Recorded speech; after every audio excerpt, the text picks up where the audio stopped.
Assalamualaikum warahmatullahi wabarakatuh. Alhamdulillah wassalatu wassalamu ala rasulillah wa ba'du. Sahabat, malam ini adalah salah satu malam terbaik, malam 12 Rabiul Awal 1442. Saya jadi ingat, dan mungkin sahabat juga ingat, biasanya ada satu pembukaan di setiap video yang 6 bulan lalu mungkin udah jarang dipakai. Ini dia pembukaannya. Bismillah. Terima kasih sudah mau menonton video ini. Tapi sebelum kita lanjut, subscribe dulu ya sahabat. Saya tunggu sambil membaca salawat. Allahumma salli ala Sayyidina Muhammad wa ala alihi wa sahbihi wasallim. Subscribe dan hidupkan loncengnya. Insya Allah akan ada video-video tentang Mekah, Madinah, dan tempat-tempat bersejarah lainnya. Selamat menonton. Syukron. Nah, itu sahabat, alhamdulillah mungkin ada 10.000 orang yang menonton video ini, dan di 10.000 itu kita sama-sama bersolawat. Allahumma salli ala Sayyidina Muhammad wa ala alihi wa ashabihi ajma'in. Dan mudah-mudahan dengan solawat itu akan menjadikan kita menjadi umat baginda Rasulullah SAW yang mendapat syafaatnya pertama nanti. Amin ya rabbal alamin. Sahabat, di sini saya ingin bercerita mengenai umroh pertama kemarin, apa syarat-syaratnya, apa yang harus diisi, dan bagaimana prosesnya. Kapan umroh akan dibuka? Banyak sekali pertanyaan-pertanyaan mengenai umroh ini dari sahabat-sahabat, baik itu lewat nomor yayasan yang nomor WA-nya saya bawa ke sini. Kemudian baik itu lewat DM yang saya tidak bisa jawab, mohon maaf sebagian saya tidak bisa jawab. Saya jawab lewat video ini. Jadi sahabat yang dimuliakan Allah Subhanahu wa taala, ada beberapa hal yang perlu sahabat perhatikan, dan informasi ini juga sudah dikeluarkan mulai hari ini, baik itu dari Saudi News, Info Haramain, dan lain sebagainya. Ada beberapa poin penting yang harus kita ingat sahabat sebelum sahabat datang ke kota yang mulia ini. Poin pertama sahabat itu berumur 18 sampai 50 tahun. Jadi untuk sementara sahabat, jamaah umroh yang diperbolehkan masuk di tahap ketiga ini adalah jamaah umroh dari berbagai negara, yang dimana jamaah ini dari umur 18 tahun sampai 50 tahun. Tapi kemarin sahabat, di saat saya sa'i, karena mungkin peraturan ini belum mulai, tapi saat saya sa'i kemarin sahabat bisa lihat ya seperti ini. Ada banyak sekali yang kelihatannya itu umurnya di atas 60 bahkan 70 tahun. Ya mungkin pertimbangannya sahabat, karena jauhnya perjalanan dari negara-negara luar, mungkin untuk sementara yang dibolehkan untuk masuk ke negara Saudi ini dalam rangka melaksanakan ibadah umroh hanya dari 18 sampai 50 tahun. Kemudian poin kedua, syarat yang kedua, bukti bebas COVID-19 dibuktikan dengan hasil PCR swab yang berlaku 72 jam dari hasil PCR hingga sampai ke Saudi. Poin kedua ini sahabat sama dengan apa yang disyaratkan juga untuk saya. Kemarin saya juga sudah PCR sahabat, saya sudah swab, dan alhamdulillah negatif semua, dan alhamdulillah sehat sampai hari ini. Alhamdulillah. Kemudian poin ketiga, untuk umroh mendaftar melalui aplikasi I'tamarna. Kalau di sini ditulis I'tamarna, I'tamarna secara kolektif.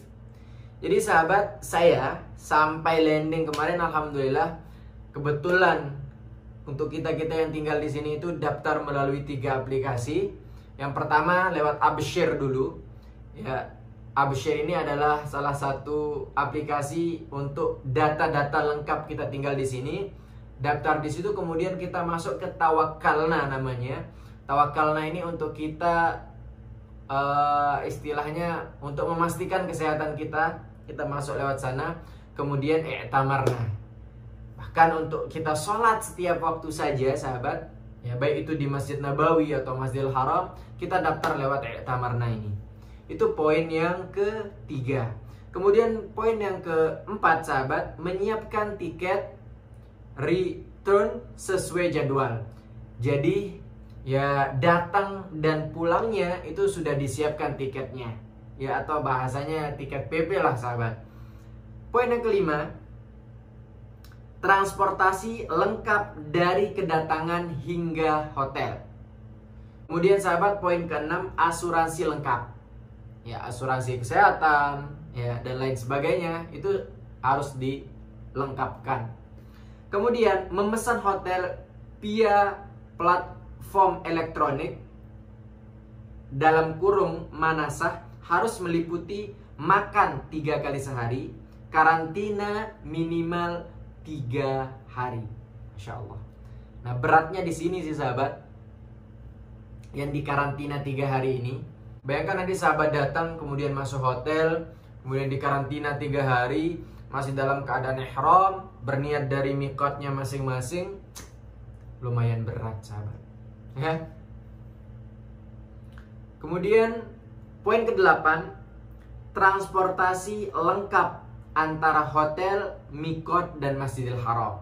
Poin ke-9, mematuhi protokol kesehatan sejak kedatangan hingga kembali ke negaranya. Protokol kesehatan di sini di mana sahabat, kalau kita sholat, ya, kalau kita sholat di dalam Masjidil Haram, jarak antara satu saf dengan saf yang lainnya, jarak antara kita dengan misal di sebelah kita itu jaraknya 1 meter, bahkan sudah disiapkan ya posisi kakinya di mana dan lain sebagainya. Itu yang harus kita patuhi. Kemudian kita harus patuhi tidak boleh kumpul di mana-mana. Kemudian banyak di antara sahabat-sahabat yang bertanya, untuk Jum'ah Berkah besok apakah kita ada program seperti sebelum-sebelumnya, kita bagi makanan untuk fakir miskin yang ada di Haramain? Untuk sementara sahabat, kita tidak ada program seperti itu. Tetap mungkin sahabat bisa Jum'ah Berkah untuk yayasan atau anak yatim yang di sana dan lain sebagainya seperti biasa. Karena memang untuk kumpul di satu tempat di sini masih sangat tidak diperbolehkan sahabat. Kemudian memakai masker sahabat, kemanapun sahabat pergi, ya, masuk Masjidil Haram, keluar Masjidil Haram harus dengan protokol kesehatan seperti itu. Kemudian sahabat, poin yang ke-10, mengosongkan 10% kamar hotel untuk antisipasi isolasi bagi suspek COVID-19. Nah, ini 10 poin yang Masya Allah sahabat, bisa dibilang cukup berat untuk kita. Bahkan sahabat, ada tambahan juga dari Aspurindo, ya, asosiasi umrah yang ada di Indonesia juga. Poin tambahannya salah satunya adalah setiap hari Indonesia memperoleh kuota untuk umrah kurang lebih 800 sampai 1000 orang. Ya Allah, sedikit sekali sahabat. Kemudian umrah ini akan dibuka itu mulai 1 November 2020. Tambahan yang lain juga, ya, penerbangan hanya diperbolehkan menggunakan SV dari Jakarta, ya, ke Jakarta lagi. SV ini sahabat yaitu Saudia Airlines.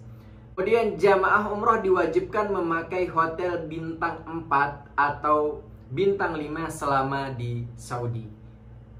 Otomatis yang paket hemat, paket ekonomi sudah tidak berlaku lagi sahabat di sini. Karena otomatis kalau kita menggunakan bintang 4 atau bintang 5 harganya akan semakin naik.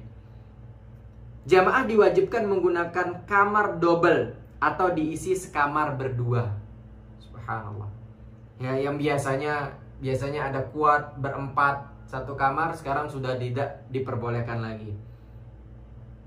Jamaah hanya diberi jatah 1 kali umroh. Artinya sahabat datang dari Indonesia itu hanya boleh umroh hanya 1 kali saja. Dan jamaah bebas sholat di Masjidil Haram dengan mendaftar melalui aplikasi I'tamarna. Sama seperti hanya kita yang tinggal di sini, untuk sholat 5 waktu ya kita daftar di I'tamarna ini sahabat. Kemudian bis atau bus hanya boleh diisi 20 jamaah. Biasanya dalam satu bus itu kita pernah diisi 50, 40 orang, sekarang hanya boleh untuk 20 orang. Jamaah didampingi tour leader warga negara Saudi. Nah, otomatis sahabat kita yang tinggal di sini ya tidak bisa lagi mendampingi sahabat-sahabat kalau umroh dalam kondisi seperti ini. Jadi muthaifnya sahabat itu dari Saudi, dan semua dari Saudi. Kemungkinan kita tidak diperbolehkan lagi untuk ikut campur, ya ikut serta mendampingi sahabat-sahabat di saat umroh. Kemudian harga visa, hotel, transportasi naik pastinya. Kalau ini wajib naik sih sahabat, karena apa? Karena peraturan-peraturan seperti di atas ini yang mengharuskan biro-biro travel yaitu menaikkan harganya dari biasanya. Kemudian sahabat, pajak Saudi naik 30%, maka harga paket umroh akan naik. Subhanallah. Kemudian sahabat, satu pemesanan tiket terdiri dari 50 orang. Masya Allah. Poin terakhir dari Aspurindo, jatah kuota visa seluruh dunia 10.000 per hari. Masya Allah. Ini dari dua asosiasi saya sudah sampaikan ke sahabat-sahabat. Ya, asosiasi yang ada di Indonesia, kemudian dari Saudi News, dari Saudinesia, dari Instagramnya juga sudah diumumkan sahabat mengenai regulasi umroh tahap ketiga di masa pandemi ini. Ya kurang lebih seperti itu sahabat mengenai informasi umroh ini dibuka kapan dan lain sebagainya. Insya Allah ibadah umroh untuk umum, untuk semua dunia itu dibuka mulai 1 November ini. Intinya kemudian syaratnya banyak sekali. Tapi sahabat, sekali lagi ini adalah aturan-aturan yang dibuat oleh manusia. Untuk sahabat-sahabat, semoga Allah jadikan sahabat-sahabat pilihannya Allah untuk menjawab panggilan Allah Subhanahu wa taala ini. Ya, kita sama-sama berikhtiar. Mudah-mudahan ikhtiar kita membuahkan hasil. Seberat-beratnya, saya masih ingat beratnya perjalanan kemarin sahabat. Saya nginep di Jakarta, saya swab semuanya. Tapi nikmatnya saat ibadah, sholat pertama, sholat subuh. Sampai di sini sahabat, sampai di Mekah itu kurang lebih sekitar jam 10 malam. Kemudian istirahat 1 jam. Ya, sekitar 1 jam sahabat. Istirahat, kemudian siap-siap, beresin koper dan lain sebagainya.